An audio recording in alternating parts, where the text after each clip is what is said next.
ማኬ ዶክተሯን ለማስያዝ ሌላ ወንጀል ስላለባት በዛፍ ስፈራታ ሰው ገላለች በማለት በሐሰት አስመስክራ ልታሳስራት ነው። የምታሳስራት ደግሞ የሷን ሚስጥር ለናታል ተነግረዋለች።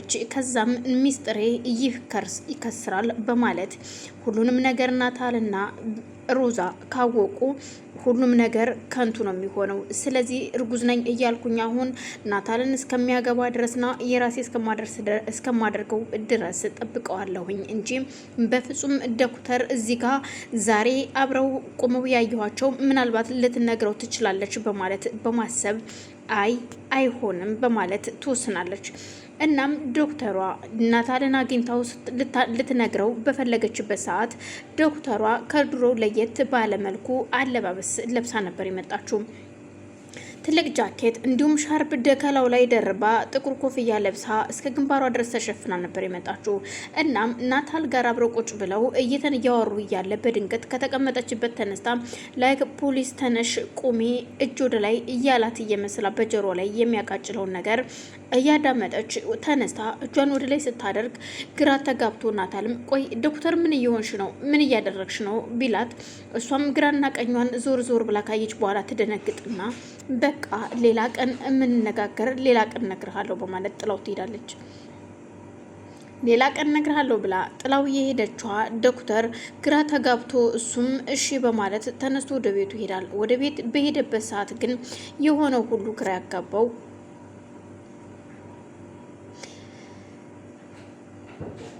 ናታልም ከቤት ከገባ በኋላ ግን ደግሞ ሮዛ ቤት ስለነበረች ማኬ ከውጭ ወደ ቤት ስትገባ ሰላም እንዳለቻት እናም እሺ እንዴት ነው ዛሬ ውሎሽ እንዴት ነበር ማኬ? እሺ አሁንስ የልጅሽን አባት አገኘሽ ወይ የሚል ጥያቄ ስትጠይቃት አይ የልጄን አባት አላገኘውም፣ ስለ ልጅ አባት አትጠይቁኝ፣ በራሱ ጊዜ ይመጣል ራሱ ይናገራል፣ ለማንም እንደማልናገር ከዚህ በፊት አስረግጬ ነግሬያችኋለሁ። እናም ወጥቼ በገባው ቁጥር ባያችሁኝ ቁጥር ስለ ልጅ አባት ምንም ነገር እንዳትነግሩኝ፣ እንኳን እናንተ እኔም አላውቅም የልጅ አባት ማን እንደሆነ በማለት ለሮዛ ትመልስላታለች። ሮዛም ግራ ተጋብታ ቆይ ምን እያልሽ ነው ግን ማኬ በማለት ስትነግራት አይ በቃ በማለት ከተቀመጠችበት ተነስታ የያዘችውን የምርመራ ውጤቷን ፌስታሏን ለሰላም መኝታ ቤት ያስቀምጭልኝ በማለት አስቀምጣ ነበር። ናታልን ተከትላ እየሮጠች ወጣችው። እናም በድጋሜ ናታልን ተከትላው ስትወጣ ያየችው ናታል ዶክተሯን በድንገት መንገድ ላይ ተገናኝተው ቆመው ሰላም ተባብለው ሊያወሩ ሲሉ ነበረ። ዶክተሯም ድንገት ስታያት ትደነግጥና እሺ በቃ አሁን ለማንኛውም ሌላ ቀን ማናገር ነገር ይኖራል ማኪ እየመጣች ነው በማለት ነገሮችን ለመሸሽ ትሞክራለች። ማኪም ከመትካየቻት በኋላ ሰላምታ ከተለዋወጡና ትንሽ ካወሩ በኋላ ዶክተር በቅርቡ ጠብቂኝ እኔ ማን እንደሆንኩ አሳይሻለሁ በማለት ጆሮዋ ላይ ነግራት ትሄዳለች። ቆይ ምን እያለችሽ ነው ሲላት አይ ምንም አላለችኝም በማለት በንዴት ትመልስለትና ጥላው ትሄዳለች። ግራ ተጋብቶ ናታልም ቆይች ልጅ ምን እያደረገቻት ነው በማለት ግራ የተጋባው ዶክተሯም ስትሄድ ናታልም ሊሄድበት ወደ አሰበው መንገድ ተነስቶ ይሄዳል። አልገባኝም ግን እነዚህ ሰዎች ምናልባት ማኪ እያደረገችው ያለችው ነገር ምናልባት ቁማር ይሆን እንዴ እየተጫወተችብኝ ሆነ ወይስ አላረገዘች ሆነ? አሁን የደስታዬ ጊዜ ሲደርስ እንዲህ አይነት ስንክልክል እያለ ነገር ያመጣችብኝ የሆነ ነገር አስባ መሆን አለበት በማለት ብቻውን ያወራል። ለማንም ያልተናገረው ሰላም አሁን ላይ ሁሉም ጉም የሚሉት ነገር ተጠራጥራለች። ቆይ ለምንድን ነው እንደዚህ እየሆነ ያለው? ለምንድነውስ የማይነግሩኝ? እንዴት እየሆነ ነው በማለት ግራ ተጋብተው አልገባኝም። እስኪ በሉ አሁን ቆይ ሮዝ አንድ ጥያቄ ልጠይቅሽ። ቆይ ሰሞኑን ማኪ የታመመችው በሽታ ምንድን ነው? እየሆነ ያለው ነገር ምንድን ነው? ልታስረጅኝ ትችያለሽ ወይ ብትላት አይ ምንም እኮ የታመመችው ነገር የለም ዝም ብላ ነው። ዝም ብሎ ነግሬሽ የለ እንዴ? በቃ ምንም አልሆነችም አሁን ደህና ናት ብዬሻለሁ።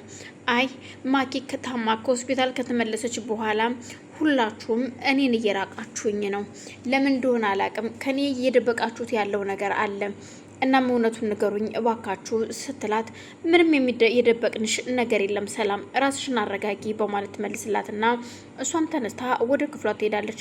በዛን መሀል ነበረ ወደ ክፍሏ ከሄደች በኋላ ቆይ ምን እየተካሄደ እንደሆነ አላቅም፣ ናታልን መጠየቅ አለብኝ በማለት ወደ ናታል ክፍል ትሄዳለች። ሰላምም ስትጠይቀው ናታልም ምንም እንዳልተፈጠረና ከሷ ውጭ ሌላ ሴትን እንደማይፈልግ ይነግራታል።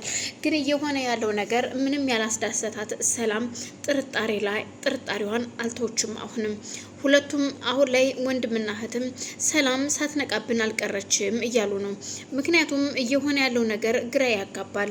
ሰላም አሁን ላይ እኔንም ጠይቃኛለች ስትለው አይገርምሽም? እኔንም ጠይቃኛለች። እናቷ ደግሞ አውርታታለች። እርግጥ እውነት ነው። እናቷም የእሷን ሰላም ይፈልጋሉ።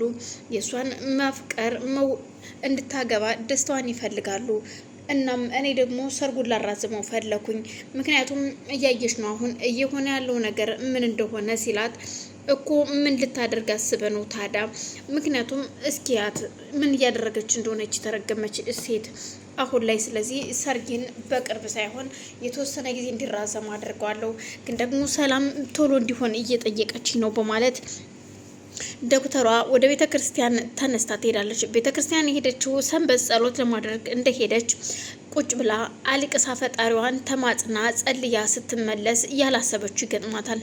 መንገዷ ላይ ማኬ ዘበኛዋን ይዛ ትጠብቃታለች። በጣም ትደነግጥና እሺ ማኬ አሁን እኔ ምንም አልፈራም። አንድ ነገር ልንገርሽ፣ እንኳን አንድ አይደለም 2-3 ወጠምሻ ይዘሽ ብትመጭም አልፈራም።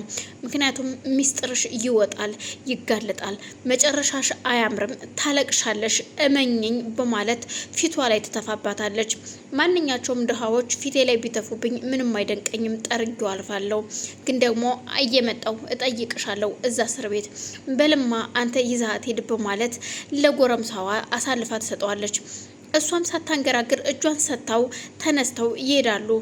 አሁንም ዘወር ብላ ማኪ እመኝኝ በቅርቡ ታለቅሻለሽ፣ የምታለቅሽው እንባ ደግሞ ዶክተር ማሪኝ የምትይበት ቀን ሩቅ አይደለም፣ እመምኝኝ። ያችን ቀን ደግሞ እኔ እጠብቃታለሁኝ። እውነቴን ነው ምልሽ፣ የኔ ዛሬ ቢጨልም ነገ ይነጋል በማለት ትታት ትሄዳለች። ማኪ በደስታ እየፈነጠሰች ወደ ቤት ስትሄድ ሮዛና ናታል ቁጭ ብለው ስለነበረ ቡና እየጠጡ ነበር። እንደ ድሮ ከሰላም ጋር መሳሳቅ የለም። ሁሉም ግራ ተጋብተዋል። ሁሉም በየስልኩ ላይ ነው። ቆይን የምለው ግን ምንድነው የወረደው ወረሽኝ እዚህ ቤት? ቡና እንኳን እየተፈላ ሁሉም በየስልኩ አፍጥጦ ቁጭ አለው። ቆይ ምን ሆናችኋል? እንዳትናገሩ ተብላችኋል ወይ ስትላቸው ሰላምም አይገርምሽም? እንደዛ ይመስላል እኮ ሰላምዬ። ሮዝ ምን እየሰራሽ ነው?